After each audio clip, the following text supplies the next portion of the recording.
Hi, Bettina. Welcome to our podcast. It is not a video podcast, but it kind of is. Like, it's unintentionally. So sorry for throwing you under the bus, but don't worry. We will just stream the audio for that. Bettina was one of my favorite teacher during my time in Sydney at Sydney Uni Business School, and she's now associate dean of the University of Sydney Business School. So welcome, Betina. Please introduce yourself. Thank you so much for having me. Great pleasure to chat and recording with you again. A little bit about myself. Betina Szkudlarek. I'm originally Polish. I worked for about 8 or 10 years in the Netherlands. I moved to Sydney about almost 15 years ago. And I have been for many, many years engaged in work around leadership development, postcultural management of diversity. And at the moment, I continue this as a professor within the discipline of international business here at the University of Sydney. Yeah, it's so awesome that you're here permanently. I remember how great your classes were. That also, I always wondered, you're such a smart person, and obviously you could work anywhere in the world right now. Like, you can work in a bank or you can work in technology. So what inspired you when you were younger to become a researcher, or was this by coincidence? So first of all, luckily we don't have the camera on because you would see me blushing by now. Thank you for all their positive words. I'm saying quite overwhelming to hear them from you after all these years. And going back to the question, yes, I am an accidental academic. I did not intend initially to become a researcher. I got really absolutely fascinated about intercultural communication, how people coming from all the different places of the world disagree, argue, have a lot of prejudices and stereotypes about one another. And I wanted to do more in this domain. And I knew that in order to start a career, I need to first learn more myself.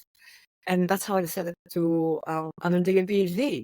So the intention was never to stay in academia, but more to invest into learning more about the domain that I found interesting, relevant, and important. Okay, yeah, 100%. I mean, you teach a quite diverse program of students from all over the world.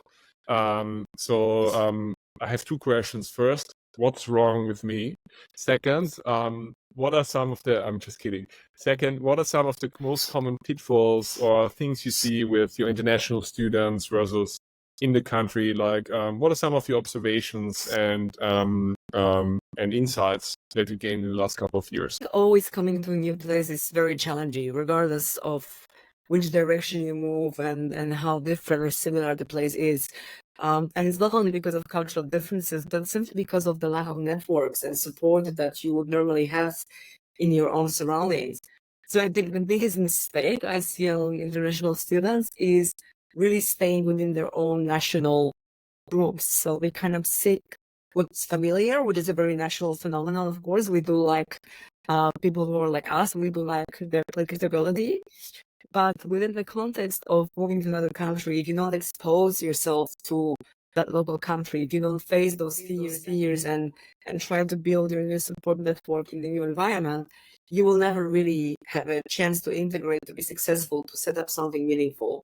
So I think it's really about having the courage to go out of your comfort zone and meet people who might be very different than you, knowing that you might make faux pas and make silly comments or might not understand the jokes. But yet, through that exposure, learning about people, the country, and therefore the way you run a business. Okay. That's interesting. Yeah. Like sticking to your own groups, and then that makes sense. I mean, it's basically like normal immigration or migration and immigration problems, right? Just in a shorter period of time. Yeah, interesting. So, what are the biggest gaps in diversity that your research addresses? Is it the background gap of country, or gender or age, all of it, or you look at all of it together? So at this very moment, so the last, it will be 5 or 7 years, I've been predominantly working on refugee employment and refugee workforce integration. So a few years ago, a colleague of mine and I realized that most of management, research and thinking focuses on the privileged elite, and it focuses predominantly on expatriates who cross borders and struggle. And we realized there are so many other groups of people who cross borders and struggle, who actually never received much attention from management scholarship. And we realized, seeing everything that was unfolding back then and still is in different forms in Europe, and the influx of people needing support from Syria and surrounding countries, we realized, okay, these people need jobs. These people can contribute to the local economy, but nobody looks at what can help them and how we can support that transition. So this has been the primary focus of my research for the last 5 to 7 years: how employers could integrate refugees more successfully, and how can we get rid of some of those misconceptions, prejudices that we might be holding against refugees. Okay, that makes sense. I mean, obviously Australia is things are also not easy here, but in Europe, with Syria conflict and Ukraine, and now also being close to the Middle Eastern conflict, obviously a few things happened the last couple of years. Let's be honest about that. Can't be more. There is, in your opinion, do you think AI can help develop, integrate people better who come from abroad? Do you think it's like easier for people who are new to a country now with AI to find jobs? And I mean, it's kind of a silly question, I realize now, forcing AI into the conversation, but I'm just curious, what do you think the role plays in immigration, if at all, or learning new skills, or is there anything you see or you observed most recently? I think that with everything out there are pros and cons of every new technology or every new invention we have. So on the negative side, we already know enough about the bias embedded within the AI systems. So when it comes to recruitment and applications, AI being used to kind of screen some of the initial CVs that come through, we know that many of the foreign applicants will not be screened positively because they don't hit the mark on certain linguistic expressions or certain vocabulary. So from that perspective, we know that there is a new stream of research that tries to see what biases AI relies on and reinforces through, for example, recruitment. At the same time, if you think about the developments of what AI allows people to do, is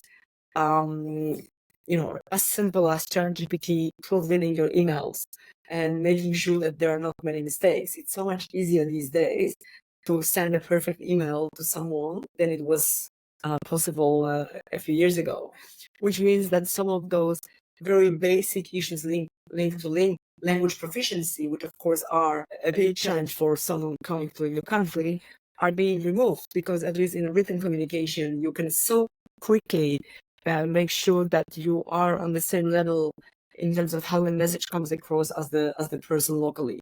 So I think there are pros and cons.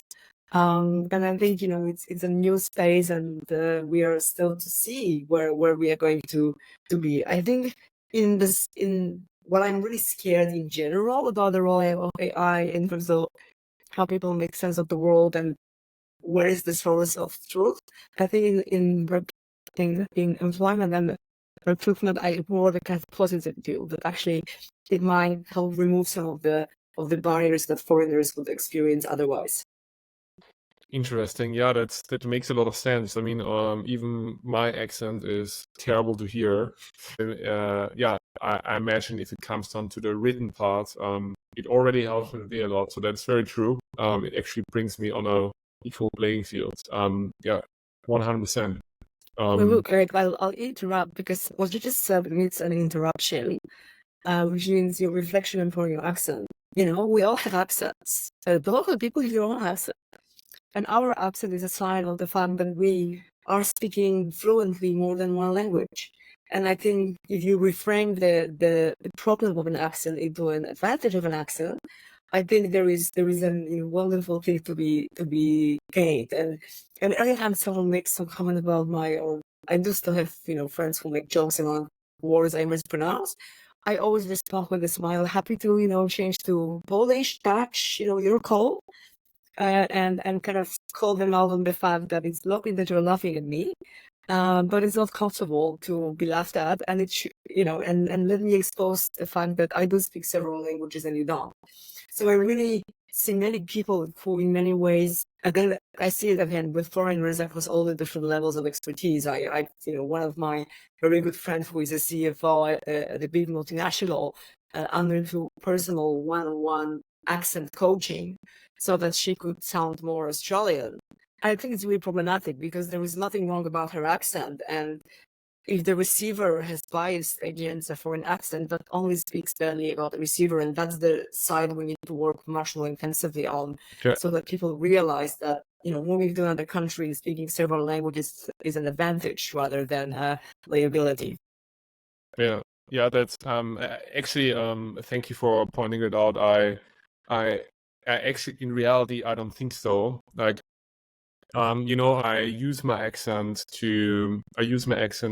an advantage almost to play with the stereotypes, because I'm this deep voiced German dude, almost like Arnold Schwarzenegger. And I can see when I see people reacting a certain way, I use it to my advantage.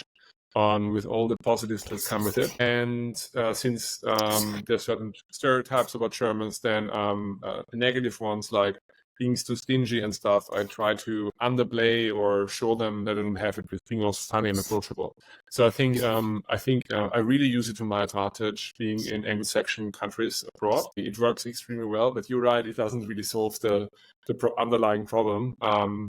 Which is stereotyping, and it doesn't work for everyone. I mean, to give you an example about about that. So, for example, when I started to apply for SAMs, I knew my chances were not so good. So I took like acting classes before the formal interview to figure out what do I do if other people talk, I cannot talk, because my mom, she works in the theater industry. And just making sure that I'm able to be heard, because I was so scared. I don't know how I can speak with all the smart people in the room. And yeah, I learned a few things that really helped me to bring my point better across. But I think it's just my mentality, and I can also see what you said on sometimes.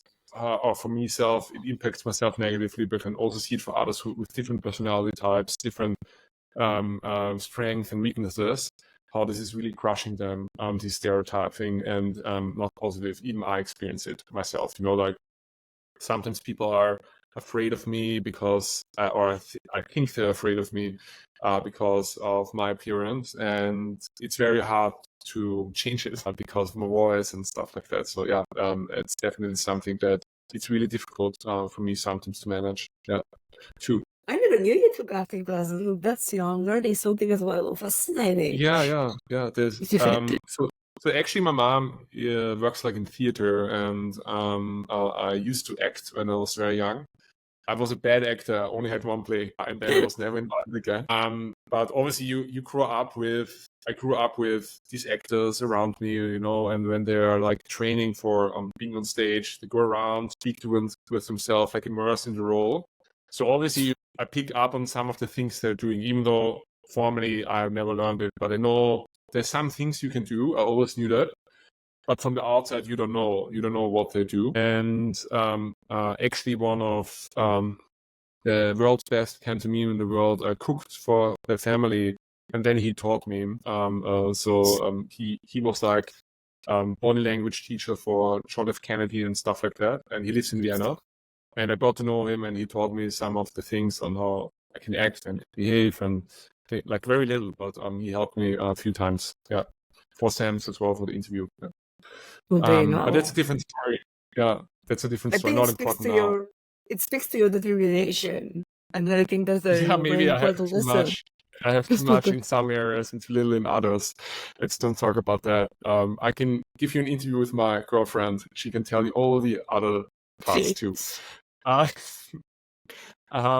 okay, we spoke about AI, but before I move on to that, I really want to speak about education, because education is in your heart or in what you do. And there are entrepreneurs like Peter Thiel, who build successful companies, who advocate for not attending university. And I want to know, what do you make of it? What do you think are the benefits of attending a university and becoming a founder? And what does the research say? And also, Yeah, I think great point. And I think there are a few elements we should kind of look into when we start to this. One is that universities have changed tremendously since probably Peter Thiel has attended one. So I think they are way more do way more of work integrated learning within the university, which means there is way more engagement with industry. And when you started, for example, your degree, business projects with industry was very unique to the SENSE program. At the moment, it's kind of a unique program. Sometimes not only within it's a part of the program, not only within a given course, but also within every single unit in that course. So I think pretty much the application of learning that university is delivering has changed. So I think that would be one thing. The second thing, though, is I think it really depends on individual's attitude, what you take out of every experience. For me, I did political science and journalism. My undergraduate and postgraduate degrees had nothing to do with management. And look, quite a lot of it was very theoretical and not very applied. But at the same time, I have engaged extensively in work with student associations. And that's where I have learned in those student association, in that safe context of university friends and colleagues, I have learned a lot about leadership, about project management, public relations, fundraising, you name it. This kind of safe cohort of individuals and our passion for doing something meaningful in the context of our university exposed me to way probably applied knowledge on different aspects of management than any other applied course would have done. But at the same time, I think without that safe context of a university, I wouldn't be able to have another opportunity to try it out. And I wasn't entrepreneurial and brave enough, and I certainly didn't have funding to establish my own business. So I think depending how you approach the process of university, is it just getting your grades and being done and over with it, or if you actually see it as a building a new network, a new way of engagement with so many opportunities that universities offer these days. I think I am where I am today because of the university. And I probably would be back in my hometown if it wasn't for that also international exposure that even my Polish university allowed me, many. yeah, so almost university helps to emancipate people out of their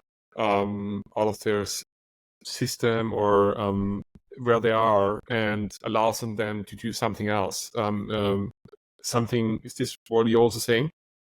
Yes, but I think it's very much related to what Winchell York is about, which is you have to have an entrepreneurial mindset regardless of where you are at.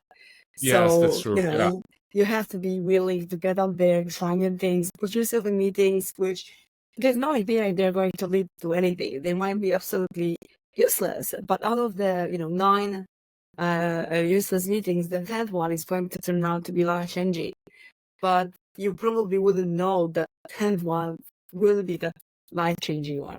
So I think it's really, again, about the mindset of what am I going to engage with that I might not see the benefit of immediately, but it's going to open my eyes to different opportunities. It will create different connections and way of thinking. And I think these days, I'll be very honest, I think with many students I see and many young people, it's a very kind of opportunistic way of transactional way of thinking. I go and engage in something if I see direct benefit here and now. I am unable to think big picture of how this exposure can benefit me later on, or expand my way of thinking, or expand the networks I've got. So students became very, very transactional about being part of anything. And I think that's where you miss on opportunities, because opportunities, yes, sometimes happen because it's structurally really planned to meet someone. But at the same Yeah, time, quite often those meetings, like you really plan to see someone and you think they're gonna open the door, they actually don't. But then suddenly, someone else is opening the door. And I think those yeah, early ages when you're a student at the university is the time when you have the time and opportunity to explore. And the more you explore, rather than just think of it as I need to attend the courses, pass my assignments, and the rest of the time I just want to spend playing computer games, probably you are not taking the most out of the university experience. yeah. It's You said a lot of things here that resonated with me, and I want to ask one follow-up question. How do we know it's not a generational thing? Like young people always getting more lazy. No, I'm not saying that. Like our parents, like how do we know that? For everything you mentioned, so I agree with it. I'm just wondering for myself, like, how do we know that they are changing the behavior, and it's not just we keep seeing the patterns that we think we're seeing. Like I'm more curious about it. Great question. And look, I personally want to be positive, and rather than assuming that we have patterns of change, I would Yeah, love to rather assume that we have different individuals impacting others in a different way. So I just been teaching a unit last term, and I had the most wonderful experience. I mean, the students were so engaged and so switched on and so ready to connect and expand their work. And I think what happened, and that's probably something for us to consider, is that viral impact of 1, 2, 3 individuals on the rest of the cohort. And I knew that already back, from the work in the SENS program when I was working with students like you, depending on the cohort and who the influences were, the engagement was really high influence or really everything. low. Yeah, Yeah. yeah, I know. And I think, it's really, if you are one of those people who is driven to do more, the question is, will you take others on board or not? But also, I think, and that's something that I can extensively about, is the, bad apple effect. And if you enter a new project, a new assignment, and you name it, if the one negative person starts by, oh, I'm not sure, I don't think it's gonna make any sense, everyone's mood goes down, and everyone's perception of the project goes down, and it takes a lot of effort to build that positive attitude. But at the same Yeah, time, if you enter a new project that you equally know nothing about, but you said, that's gonna be interesting, let's see what we can do, that brings the energy of the whole group up. So I think, again, I feel there is a lot of dynamics of attachment with a very transactional approach to grades. But at the same time, I still believe that those leaders, opinion leaders within every group, who feel that a bit of a positive energy can change the dynamics in the group, that happens, and magic happens in the classroom still, simply because 1, 2, 3 individuals decide, you know what, let's make it a positive experience, and then suddenly everyone else joins in. yeah. I see that. Yeah, that it's really like a few people that change the course and direction. Yeah, also in organizations, it's the same. It's the same Absolutely. there. So we can all think about it, and it doesn't have to be the formal leader. Of course, it's great if it's the formal leader. But within any organization, if you have a person coming in with that positive energy, it's going to be contagious, and it will spread to many others. And even the most cynical ones will eventually, in some way, at least not be detrimental to the process. They might still be cynical and complaining and whinge, because there is Yeah, always that in every organization, but they will be a minority. Versus if exactly. the person that the opinion leaders within the group is negative, that opinion leader will negatively bring down the whole group. So again, there's Yeah, a lot in individuals' power that links with the attitudes rather than necessarily to pure skills. yeah, 100%. Yeah, I agree with that. Um, one aspect I think have changed in the since like in the last 10 years since I started basically or 12 years, is I think there's more and more technology, more phones, access to information, distribution of information, collaboration, digital collaboration tools like Canva and Google emerged. But also AI most recently to even like level up all of that like one step more. So I feel like the technological, my hypothesis about the students changing behavior is the technological advancement has been faster than the pace of systems in education could be changed.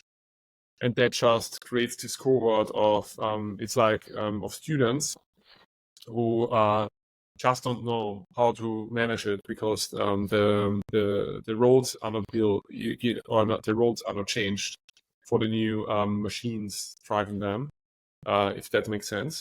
So I feel like there's all these additional things, and it's almost like overwhelming as a student, and it's easy to use some of the things not the way it is intended, like using AI to write essays instead of doing some of the research. You know what I mean? So I think it's like, what is your view of using AI in academia for students, and what impact does it have on education right now in your Look, day-to-day? I think that we are all learning how to work with it. So of course it challenges all the educators in how to design new forms of assessment that will not rely on the kind of dishonest use of technology. But at the same time, Yeah. it challenges us to think how we can reinforce ethical use of this technology, because being fluent in those AI tools will be critical to your success moving forward in your careers, in your jobs. So we need to stay on top of that game. And of course, it's such a evolving area that we are still learning probably too slowly, and the students are learning faster than we do. But I think it changes a lot in terms of how we need to work with the AI rather than prevent AI entering the university, which means that we need to even more warn students about what AI is, and that it is, a language processing system tool, and it's not a source of truth, and you need to always cross-check the assignments. And I think one of the really interesting insights we had from a colleague who was recently designing a new form of assessment. The students could choose whether they write the essays by themselves using the references, or they write the essays through AI and predominantly rely on AI, but then retrospectively search for references, checking if the claims are true and whether the references, and making sure that those references really are coming from reliable sources. That's smart. That's And most smart, yeah. students, I know, and most students realized that that second route was way more painful. Because as you know, AI will pick up information quite often from blogs or from research articles of no academic standard whatsoever, or will generate new insights which had nothing to do with any truth whatsoever. So they found actually the second route, while they thought would be the easy one, they found it way more painful to realize, I can't rely on this. So it's a great learning, and that's how we have to learn work with the students, because unfortunately, whether we want it or not, and that's a big problem for education across the world, the reliance on social media and at this point AI as a source of reliable information is very high and very dangerous, extremely dangerous, because depending how you frame your question, AI will very convincingly give you an answer either supporting or negating whatever the claim that you're trying to substantiate. Because again, as a language processing tool, that's how it works. But we see, I think that's the difference in how young people think in comparison to how I grew up, and I'm a bit much older than you. I think we were bored. There was nothing on TV, so we were reading proper books. And I always laugh when my kids school say that they are bored. That I remember I had this wooden puzzle with the map of Africa. And that's the only country I had. And I've been doing it over and over again. And I knew, all the capitals in Africa and all the other relevant facts, because I didn't have access to endless stream of entertainment that kids do have access at the moment. So I think it's Yeah. even more taste of self-discipline to get out of this bubble of easily digestible source of entertainment and stimulation and do something that requires more thinking. And I know that as we grow older, Pius, that's going to be more and more a challenge, unfortunately.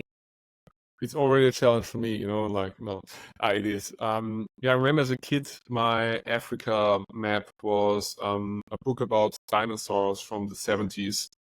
So, with these old drawings, like it looks like a really hand drawn.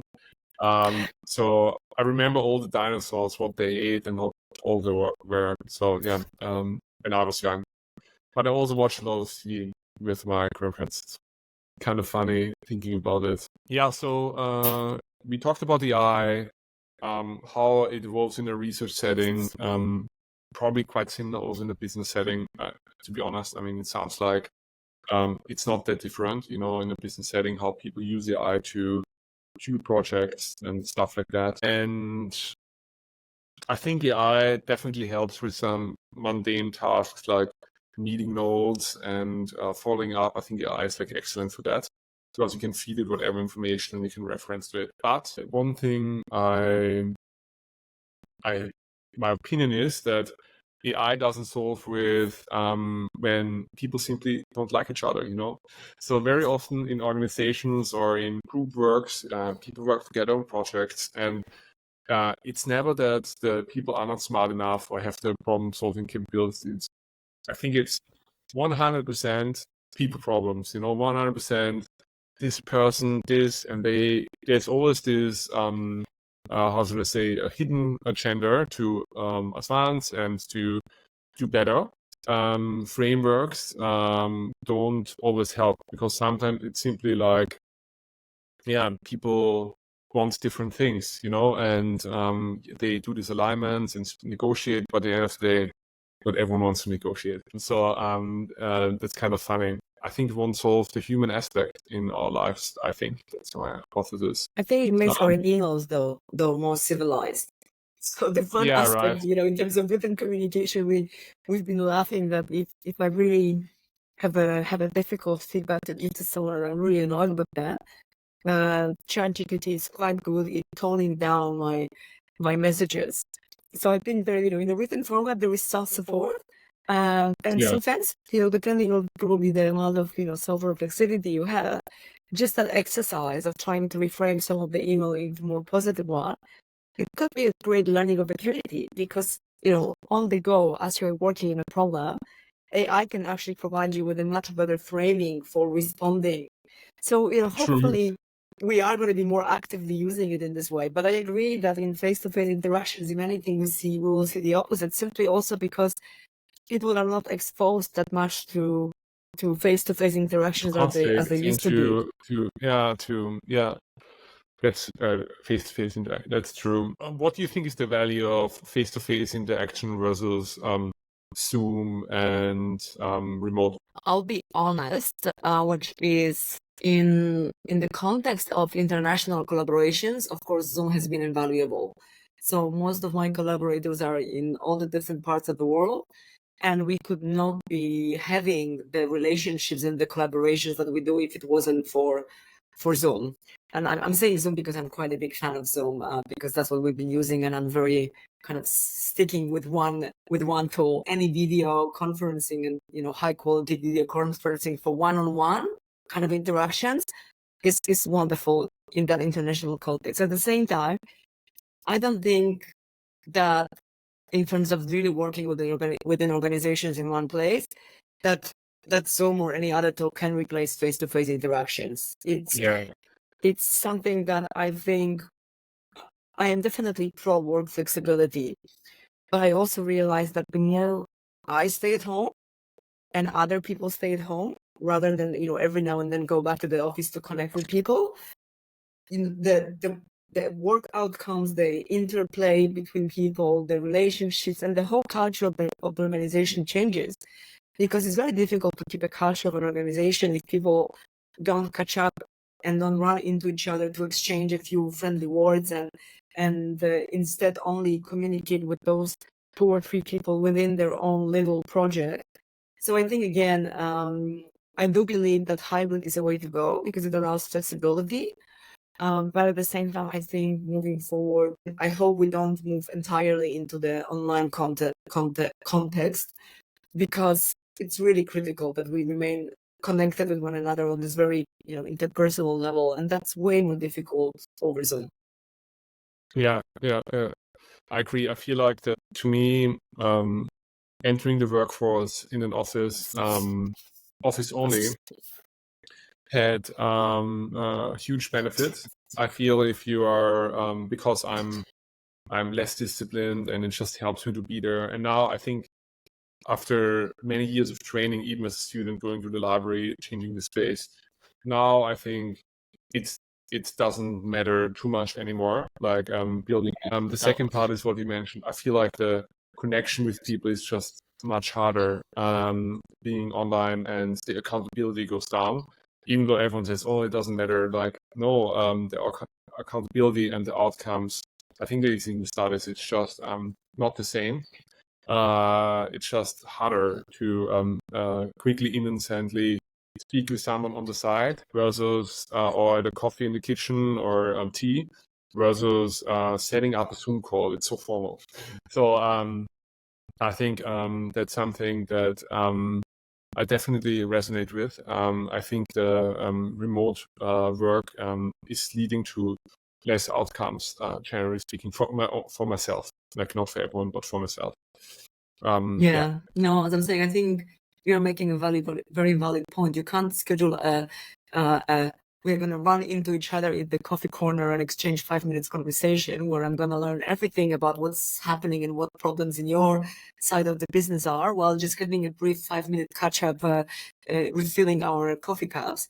That doesn't happen virtually. And that also, as I'm saying, means that we don't know anymore what's happening across the whole organization. We don't understand the dynamics between people and between projects, and the frustrations that might be increasing but are not addressed because, again, we don't see each other and don't have the chance for those informal exchanges. Yeah, and humans are social creatures. So many university men was built in 1200 something. Everyone was going around there teaching the weird things, like also medicine, I guess. But people are social creatures. They you cannot take it away from them. Even the smartest person in the world will, like Peter Thiel, even he would enjoy a chat with his friends from time to time, or someone, or Elon Musk. Like all of these people that are pretend or are forming and pretending certain aspects of their life. All of them need human contact at the end of the day, and that also helps universities, I assume, have better outcomes if people work with each other, connect with each other in the real world. Yeah, I'm assuming now. Yeah, no, absolutely. Well, one more question. Like, how's your stand-up career going right now? And when is your next show? It has been fully retired, unfortunately. So now there is no stand-up comedy. You're just saying it for me not to come. No, probably if I were continuing in that career, there would be nothing I would like to share with my current former students or colleagues. I agree with that. But now, unfortunately, once you get in the world of stand-up comedy, you realize how much work it is to prepare the material that resonate with audiences. So as much as I really enjoyed it, it's hard work and makes you appreciate the stand-up comedians who also, as you might have realized, normally for the country, or depending how big they are internationally, they tour with the same 1 hour of material. That is 1 hour of material takes a whole year to prepare and test and so on. So again, unfortunately, my academic life kept me away from the brilliant career that was awaiting me in the world of stand-up comedy. Yeah, you could have been poor and fulfilled, a stand-up comedian, but instead now you're still fulfilled and hopefully not poor. Yeah, as a researcher. But yeah, I've heard the University of Sydney is one of the best employers, so that shouldn't be a problem. No stand-up comedy, unfortunately, but other things in your life, which is as great. And one more question. What piece of advice would you give yourself when you first immigrated to Australia? 14 years ago, or when was it? Yes, it was 14 years ago. I think I would have given the advice that I just gave to you, really go much more out there and get to know new people. I think I was so focused on work and so focused on staying connected with my friends back in Europe that I would, quite often sit in the office until 10 p.m. On, Zoom or Skype, whatever the tool was back then. How long? Because my connection in my apartment, my internet connection was very poor. So actually, I spent extensive amount of hours in the evenings connecting with all my friends back in Europe. And I think while it was to some extent important, I don't think I sufficiently put myself out there in terms of connecting with people. And that's also something, as you know, for any migrant who moves at different stages of your life. At the university stage, you're surrounded by people. It's, you're exposed, whether you want it or not, to diversity of people, and you get to know so many new potential friends or potential future business partners. But when you migrate at this particular year where you just enter an organization, you actually don't get to meet a diverse set of people. It's your network is much more confined to what's within your immediate work context. So yeah, I think that's what I would have done. I would have followed my own advice and connect more with people in Sydney. So basically do a little bit more what you're researching about, right? Yes, absolutely. I'm saying I should have walked the talk, because I've been teaching about expatriation and international transitions for years. I should have just followed my own advice. Yeah.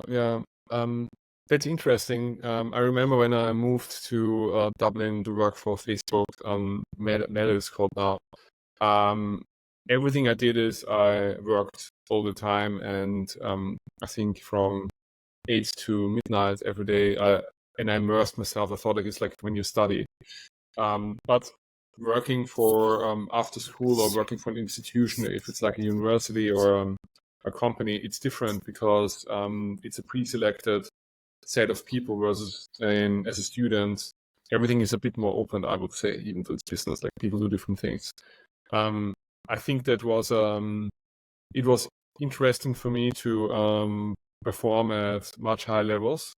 But definitely it took me some years to figure out how I can retrain my other aspects in my life to have a more fulfilled life, because I just didn't know. I just thought, I do the same when I was studying, just spending a lot of time. You meet people, but it's the same people. So when I moved to Sydney, then I moved to San Francisco, and it was kind of the same there. But when I moved to Sydney, it was very nice that there were actually people not working in technology, not doing different things. So that was very enjoyable for me to have like more diversity, and also in terms of friends and connections. That was really, really great for me, and it allowed me to perform better in my job too. So it had like both benefits, I think. Yeah. Just my personal experience. Absolutely. Yeah. So thank you for coming today, Bettina. So one last message you have for the listener in our channel, like they're like students, but also young entrepreneurs. So what would you like to share them before you head off? Another great question. I think that the world is full of opportunities. My approach to life has always been less strategic than many of those who are into setting up their own businesses, meaning I did not have a clear direction of where I wanted to end. But instead, I think realized that the world is with multiple coincidences, but you can't take advantage and be exposed to those coincidences if you're not there. So I think it's really the exposure that I would say, go out there, meet people, see things, learn more, and you never know where the magic is going to come from. That's my approach to it. So don't get scared if you don't know where the future is moving you, because if you are going to put yourself out there will be something magical happening, whether you want it or not. Yeah, 100%. Thank you, Bettina, for your time. Have a great day. I'm